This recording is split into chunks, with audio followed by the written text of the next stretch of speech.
Je me réjouis beaucoup de m'adresser à vous, chers compatriotes, à l'occasion du centenaire de la Ligue auvergnate et du Massif central, dont je salue très cordialement les dirigeants, tout en souhaitant un grand succès aux sympathiques manifestations que vous organisez à cette occasion. Auvergnat, je le suis comme vous, et j'en suis fier. Mon enfance s'est déroulée dans le calme bucolique de Chanona, si élégamment chanté par l'abbé Jacques Delille, qui détint la chaire de poésie à l'université de la Sorbonne. J'ai souvent entendu alors l'histoire des branches maternelles et paternelles de ma famille, dans ce vaste ensemble du Massif central, auquel vous vous référez avec pertinence dans le sigle de votre association.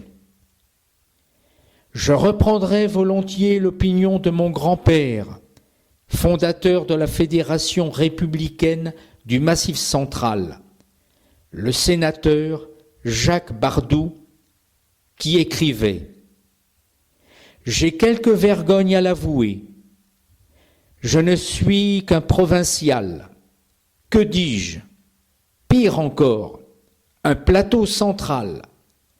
On ignore, je le sais, qu'au temps où l'île de la Cité n'avait pas encore émergé, nos oppidums, bâtis sur des montagnes, qui furent les premières à jaillir hors des mers primitives, connaissaient une prospérité certaine. Il est vrai que, depuis, nous nous sommes quelque peu reposés.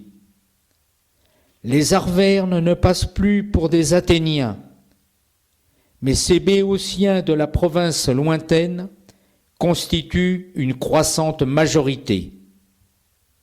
Mon baccalauréat acquis au lycée Blaise Pascal de Clermont-Ferrand, je suis monté à Paris, ignorant qu'un jour la volonté du peuple français me conduirait à succéder à la tête de l'État à un autre Auvergnat, le président Georges Pompidou.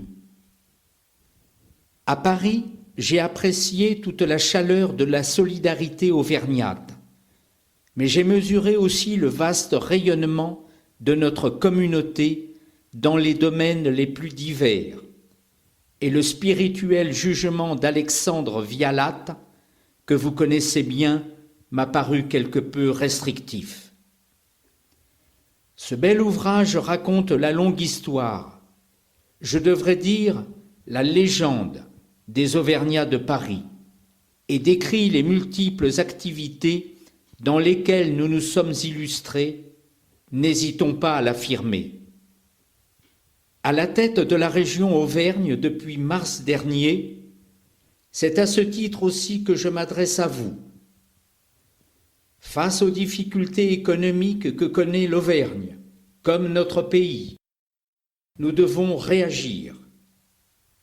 Nous allons le faire et nous allons réussir en comptant sur votre concours, vous qui devez vous considérer comme les ambassadeurs de l'Auvergne à Paris.